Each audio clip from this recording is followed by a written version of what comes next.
Sharks. My name is Haley. I'm from New London, Connecticut, and I'm seeking $200,000 for 5% of my company. Sharks, let me take you back in time to 5 years ago. I was packing for a trip to Miami, trying on swimsuit after swimsuit and hating all of them. I ordered every flattering fit swimsuit I could find online, but no matter what, they all had tight seams that dug into my sides and compressing elastic that squeezed my body in a way that looked and felt so uncomfortable. I was standing in front of the mirror at home, feeling like a busted can of biscuits. But that's when I realized the answer to a better fitting swimsuit had been under my nose the whole time. Or shall I say, under my clothes. All right, ladies, take it off. No, Sharks, those aren't their undies. Those are their swimsuits. Ooh. Introducing OneWith. Swimsuits crafted to fit like the beloved no-show underwear so many women adore and feel more comfortable in than traditional swimsuits. Now for the men in the room, let me tell you about women's undies for just a second. No-show seamless underwear does not dig. It just lays flat on top of the body, which looks amazing and feels like a second skin. So we took that concept and made it swimmable. Our swimsuits have raw cut edges that are bonded together, not sewn with tight, bulky seams that squeeze. OneWith allows women to feel comfortable and confident with our dig-free, elastic-free, edgeless fit that's truly in a category of its own. Now, I'm not scared to swim with the Sharks, so long as I've got a swimsuit that feels one with my body. So Sharks, let's jump in and make a deal. We are back with another Shark Tank Breakdown episode. I am your host, Dave, 10-year intellectual property attorney, dealing with everything from trademarks, copyrights, patents, as well as trade secrets. And your boy, hey, I'm a little upbeat, more so than usual, just fresh off the plane from the Shark Tank Reunion Conference in Tampa, Florida. I was there for the past 3 days doing interviews, in-person interviews with some people, or everybody who had been on Shark Tank, but some people I was able to catch up with from prior interviews that I did on video interviews, and being able to kind of get updates and kind of sit down with them in person. And that was sweet. But then I was also able to get a ton of new interviews, the podcast interviews. So you're definitely going to want to hit not only the like button for the YouTube algorithm, you're definitely going to want to hit that subscribe button, because over the next week, 2 weeks, I'm going to be putting out a ton of interviews from the conference. And and a lot of these interviews are of some big dogs. So you're not going to want to miss that. Definitely kind of keep that in mind. So getting back to this pitch that we have at hand, OneWith, it's pretty interesting. Again, $4 million is the valuation, $200,000 for 5%. Now, the three things plus the bonus that I look for when I'm doing these interviews is how simple is the product. Seems like it's pretty straightforward, pretty simple. How effective is it? We're going to figure out that based on the sales here and the reviews. So, again, that typically your effectiveness of the product is going to be based on the sales and what others are saying about it, particularly those people who are buying the product. And then what's the market like? Clearly, the swim market is a big market. I to be honest with you, obviously, I'm not shopping for women's swimwear, but I haven't seen anything like that as far as just kind of saying she said they once sewn, they were kind of buying it at the seams. And then it seems like maybe some underwear, but underwear, clearly you're not wearing your underwear to go swimming in. So it seems like you're kind of using this underwear and it's crafted and made such that you can go swimming in it, which again, I haven't seen anything like that. So maybe she's onto something there. Definitely is a market for swimming, and maybe her position in the market is such that this is how you want to do it. You want to have a nice size market, and you want to introduce something to the market that others aren't doing. Again, I think if you can do that, then you stand to make a lot of money. Then going on to the bonus kind of thing that I look for is the IP. If you can get a patent on it, seems like she has some trademarks. I was kind of checking the website here. Seems like she has some trademarks, which is cool, and that helps you definitely build the brand. But if you can get it protected via a patent, then to the extent that it's patentable, that either further secures your stake in the ground in terms of your product and your place in the market. And again, one of the things that I do want to kind of talk about this, and I was talking about it with a lot of the Shark Tank participants down in Florida, is, man, you want to look at this. Your IP is like a toolbox, right?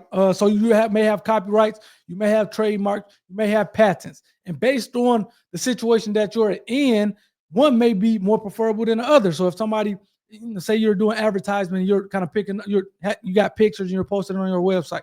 And if somebody is copying a product and they're just left at all your pictures, maybe it's going to be easier to get suing for copyright infringement to come after them for copyright infringement to get the post and the product kind of taken down, because a lot of times, unfortunately, when you have copycats, they take everything. They take the product, they take the name, they take the pictures, the photos that, again, are copyrights. But say they don't take the photos, but again, they take the name. Now you can go after them for trademark infringement. Say they don't take the trademark, they come up with a different name and some different photos, but again, it's of the same product, then you can go after them for patent infringement. So you want to look at this IP as like different tools in the toolbox, and depending on the situation at hand, you can use one as opposed to the other. It may be preferable, it may be kind of less expensive and just as effective. So those are some of the things that I do want to kind of put out there, because I was talking to a lot of the Shark Tank guests and people at the conference about IP and kind of the power of IP, how you can use it. I think Megan Wolfgram, who I interviewed her with Swift Paw, she was saying how somebody and this was a cool story. So somebody, and the full updated interview will come out, but in terms of a sneak peek, somebody had copied her product or selling the same product on Amazon. So and it seems like, I don't want to call it an honest mistake, but they thought they were not infringing a patent that she had. So, she hit them with the infringement, and ultimately they said, okay, let me license the product from you or license the patent from you so that we can sell.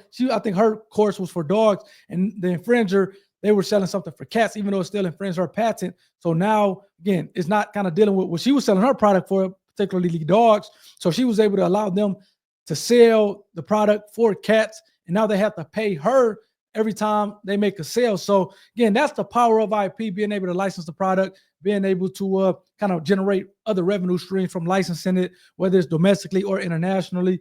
I know I'm kind of getting off the rails here, but I did feel the need to say that. But again, for the idle mayhem, let's get back to it and see what the Sharks say, particularly Kevin, because it seems like he was a little bit lost. Let's go. In front of you, you have your own OneWith to see for yourselves. So this reminds me a bit of like shaper material, and it springs back. It's stretchy, but not too stretchy. Exactly. This one piece, I would imagine, sucks you in. It does all the right things. Lumps and bumps and, all that kind of stuff. Yes, okay. in all the right places. Now, Haley, $200,000 for 5% imputes a $4 million swim. Why don't you tell us about your sales so I get excited about this? Absolutely. So far to date, we've done 2.3 million in sales. Whoa, good for you. Have. How many years has it been? So we launched at the very tail end of 2021. 1.3 million of that 2.3 million has been year to date alone. Wow. And are you going to be profitable on that? Yes, we are. You're selling direct to consumer or in Direct retail? to consumer only as of Good right for now. you. So what do you sell them for, and what does it cost you to make? Yes, so the bikini tops and bottoms cost about $12 landed to make. We sell them for $49 and $47 respectively. So about a 75% gross margin. Nice. Yeah, Yeah. thank Wow. you. That's a big margin. Yeah, and the one piece is 23 landed. We sell that for 89. Tell us about you. So I've been working since I was 12. I started a YouTube channel. Oh, okay. So this was back before the term influencer ever existed. I was creating content because I loved creating content. I was doing the fun beauty content. Jamie, I'm wearing your brow pencil. Yeah, I love makeup. I loved fashion. So I was doing that to start. So I was able to save up a lot of money. And how much money have you raised, and how much money have you put in? I own 100% of the company. I put in about $130,000 of And my have you own money. borrowed any money? We have $300,000 of debt on the business. What is your return rate? Because it is really brutal to sell underwear or bathing suits or even clothing Yes. online, because people do buy 2 different sizes, return one, return both. How do you deal with that? Our return rate is 11%. So that's under industry average. Industry average is between 15 That's not and 30. horrible at all. Yeah. It's not bad. So what is your competition? Is there anybody else out there doing this? No, knock wood, we have no direct competitors right now. I find that whenever you are putting on undergarments or swimwear, depending on where it's hitting you is where you might get the dent, right? You might sink in. How does this stop it from doing digging? that? Yeah. From digging. When you first get your OneWith, we always say you gotta warm it up. So you're actually putting it on and you're giving it a little stretch at the sides, as all the girls did today, and then it gives it that smooth, dig-free, edgeless look. we have our edges bonded together, and this has amazing elasticity. So once you really warm it up and put it on your body, it really does become one with your Kaylee, bark let me body. say, a very impressive presentation. Thank you. I usually find something to rip you to pieces on, but not here. He Not likes here. You did a great Oh my job. gosh. I get the product. I get why you can probably build this up. I wish you the best of luck, but I'm out. Okay, You know, understood. Kevin Thank was you so nice. I'm much. not going to be so nice. No, I'm kidding. There's nothing negative to say, but I don't see me warming them up. So I'm out. Fair enough. Thank you, Mark. Haley, what are you looking for from a shark? I know that the value a shark could bring to us strategically and to open doors. We've only done direct to consumer.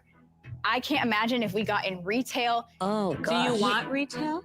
I do. I think we're at the point where we can handle it. Why are you so committed to retail? I don't get it. Yeah. It just feels like kind of the next frontier for us to get our product in more hands. What's your customer acquisition cost right now online? Our customer acquisition cost is $9.66. That's just ad spend. If we look at like ancillary costs, so the agency costs to, run those ads or influencer ad rights and things like that, it's $15 to acquire a customer. If you're committed to retail, I'm not in for it at all. I invested in a business called Raising Wild, owned by 5 Dynamite sisters, selling like crazy online. Went to retail, they went bust. So I have like a bad memory. So Do you want her to make you an offer contingent on no retail? I would Are absolutely. you willing to do that? I'm willing to do that, but I'll be greedy. Well, let's hear it. 200,000 for 20%. Ouch, that hurts. $1 billion. Would you be willing to do $200,000 for 12%? No, definitely not.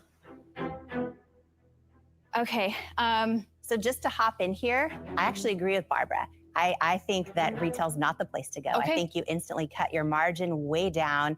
Everyone I know in retail is trying to figure out how to do what you do. What you're doing. Yeah. Mhm. Okay. Yeah. And so taking what you do and scaling that. Mhm. So I'm also willing to make an offer. And it's going to be the same as Barbara's. Well, why don't we do it together? I'm in for that. So it's going to be the 200,000 for 10% each. Yeah, 20%. You get 2 sharks. Pretty rare. I'm speechless right now. Well, Jamie? you could say yes. Yes, Jamie, Barbara, you guys have a deal. All right, congratulations. Well done. Good job, you. Oh my Yeah, gosh. of course. Oh my gosh, thank you so much. Oh my goodness, thank you so much. I'll be an older model. Oh my Again, I don't think that Lori ever said anything, which I think was interesting. I'm not sure if Lori gave an offer. Again, she initially valued the company at $4 million. Seems like they cut it $200,000 for 20%. They cut it a fourth to $1 million. She's making money.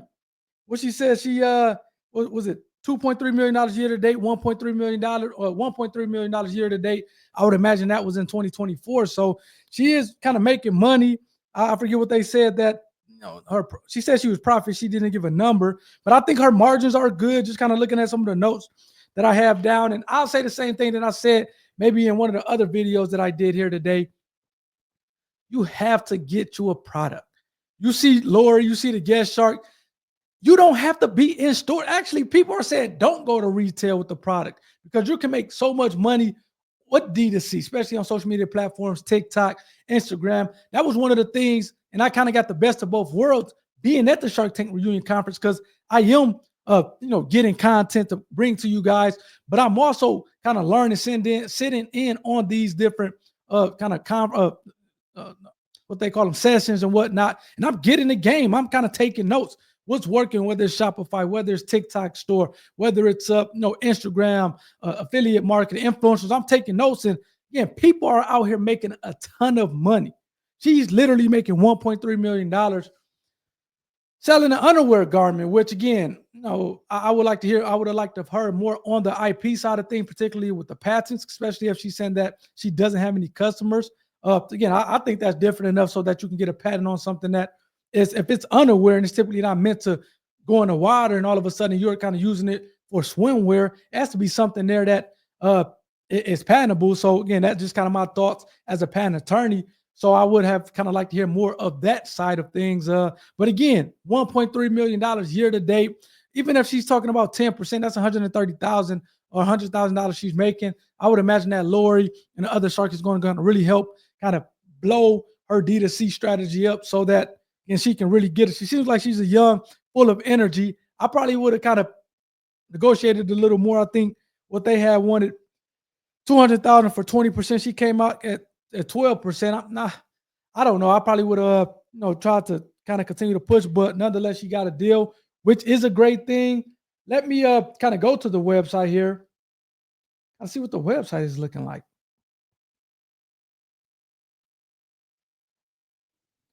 So she actually has a couple trademarks as we go up to the top.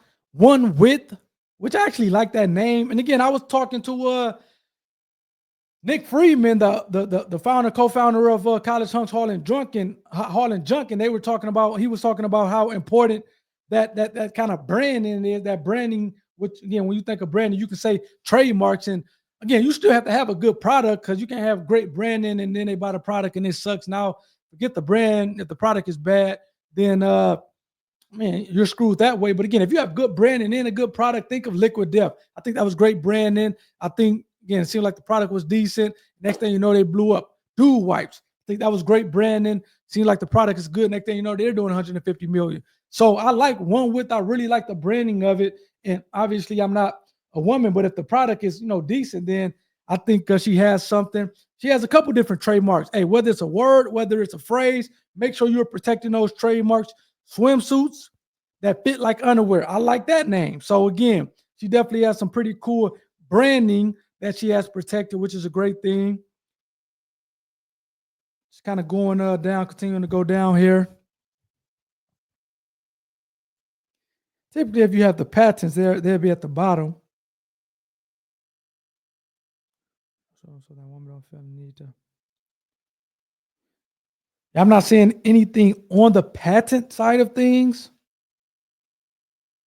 See, again, the influencer. If you're an influencer and you want to kind of make some money, you can click there. Yeah, so I would like to kind of hear that patent side of things more. I think it's something there, especially if she's saying that it's kind of nobody doing what she's doing. That, again, for me, I think about it like if nobody's doing it, then that should be something that you can protect from a patent perspective. But again, they didn't talk about that. And again, your boy, I have an affiliate link that I kind of put on some of these videos for a product that when they buy it using my discount code, I get money. So again, you have to have a product. You have to get a product. You have to get on social media. Again, I don't care if you are not social media savvy. Again, you have to build this audience. She says she's been doing this since 12 years old, and she ultimately came out with a product. You won't be sorry. Next thing, just think about that. 12 years old, like creating content, YouTube videos. Next thing you know, again, I'm not sure how old she is. I would imagine kind of early to mid 20s, maybe late 20s.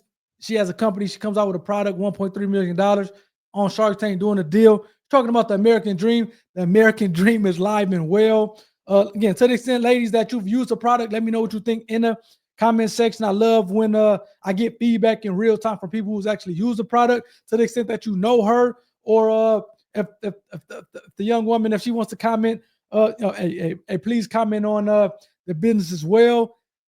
Let me know what you guys think in the comment section. Definitely don't forget to hit a like for the YouTube algorithm, as well as hit the subscribe button. I have a ton of videos coming out over the next couple of weeks from me being at the Shark Tank reunion conference that was exclusively to Shark Tank guests. Your boy was the official podcast, and they were actually loving this shirt piece, loving intellectual property. So again, that's kind of they kind of sparked something in me to kind of provide you guys more content, as well as not only from a kind of creator, but and then I'm a practitioner with being an IP attorney. But I'm gonna hit you guys up with some product as well over the course of the year. So kind of be on the lookout for that. I'll see you guys next time. Peace.